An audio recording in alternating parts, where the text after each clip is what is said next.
அப்பா வந்து என்ன கார்ல கடத்திட்டு போயிட்டாங்க. அப்புறம் கொண்டதுக்கு அப்புறம் தான் என்ன விட்டாங்க. என் வீட்டுல இருந்து எப்போ வந்துச்சோ அப்பதான் விட்டாங்க. அது எதுக்காகன்னு கேளு. நீங்க தான் அப்பா கிட்ட தான் நீங்க இது நான் மறந்துட்டேன்டா. நான் ஏப்ரல் மாசம் அப்பாவோட ஷூட்டிங் பண்ணிட்டு இருக்கேன். அப்போ வந்து சொல்ல ஞாபகம் இருக்கா, நான் தான் கார்ல கூட்டிட்டு போனேன். அவரே ஞாபகப்படுத்துறாரு. ஆக்சுவலி என்னன்னா அப்பா பார்க்கணும், யாரு தளபதியை பார்க்கணும், பெரிய ஃபேன்ல. அப்போ வந்து கார்லயே தான் இருப்பாரு சார். அப்ப பார்க்க முடியாது அண்ணாவை. அப்போ பையன் ஸ்கூல்ல இருந்து ஒன்ன மாதிரி இருக்கும்போது வருவாப்புல. வரப்போ இவரை தூக்கி போய் செக்யூரிட்டி தான் போய் உட்கார வைப்பாரு. ஸோ செக்யூரிட்டி உட்கார வச்சா அந்த கேப்ல பார்த்துடலாம், டிண்ட் ஒட்டி இருக்கும், பார்க்க முடியாது. ஸோ அப்ப என்ன பண்ண, செக்யூரிட்டியை தள்ளிட்டு நான் தம்பியை தூக்கி தோல்ல போட்டுட்டு ஓடுவேன். அப்ப அவர் அப்படியே பிடிச்சி விடுங்க விடுங்கன்னு கத்துவாரு, பேக்கெல்லாம் பிடிச்சி எறிவாரு.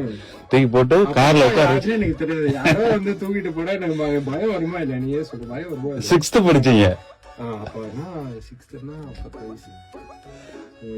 ஆமா அப்பதான் இதே ஏஜ் தான். ஆமா அப்ப அப்படியே டோர் ஓபன் பண்ணி உட்கார வச்சுட்டு யாராவது இந்த மாதிரி தூக்கிட்டு போனா நீங்க அழுவீங்களா இல்ல கத்துவீங்களா இல்ல? அது அப்பா கிட்ட சொல்லுங்க. அது என்னது? கிட்னாப்பிங். சோ இப்போ வந்து எனக்கு வந்து தம்பி படத்துல நடிக்கிறதுக்கு எனக்கு ஒரு வாய்ப்பு கிடைச்சிருக்கு இல்ல? என்ன நினைக்கிற? தேங்க்ஸ் சொல்லு. இல்ல நம்ம ஸ்ட்ரகிள் இருக்குல்ல. தேங்க்யூ. நான் அப்பா நிறைய டிவில பாத்துருக்கேன். தேங்க்ஸ். Okay, thank you.